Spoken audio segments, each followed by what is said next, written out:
আজকে তোমাদের মালপোয়া রেসিপিটা দেখাবো এইভাবে, কারণ এটা অনেকের অনুরোধে। আর এখানে যে বাটি দেখছো, বাটি মাপ করে আমি 1 বাটি সুজি, 1 বাটি উষ্ণ গরম দুধ আর 1 বাটি খেজুর গুড় আর সামান্য একটু লবণ দিয়ে ঢেকে রেখে দেবো 10 মিনিট, খুব ভালো করে মিশিয়ে।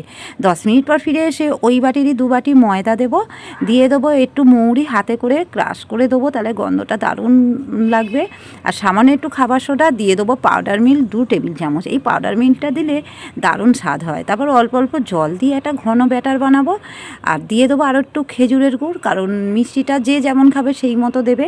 আমার একটু কম লেগেছিলো তাই দিয়েছি। তারপর তেল এখানে দিয়ে দেবো রিফাইন তেল। তেলটা খুব ভালো করে গরম করে গ্যাসের ফ্লেমটা মিডিয়াম টু লো রেখে তারপর ছোট্ট একটা ল্যাটেরের সাহায্যে এইভাবে দিয়ে দেবো। আর প্রত্যেকটা দেখো সুন্দরভাবে ফুলছে, আর মালপোয়াগুলো খেতে দারুণ হয়েছিল। আর অনেকে অনুরোধ করেছিল খেজুরের গুড় আর মৌরি দিয়ে, সেই জন্য তাদের উদ্দেশ্যে এইটা বানালাম। অবশ্যই তোমাদের ভালো লাগবে এই রেসিপিটা।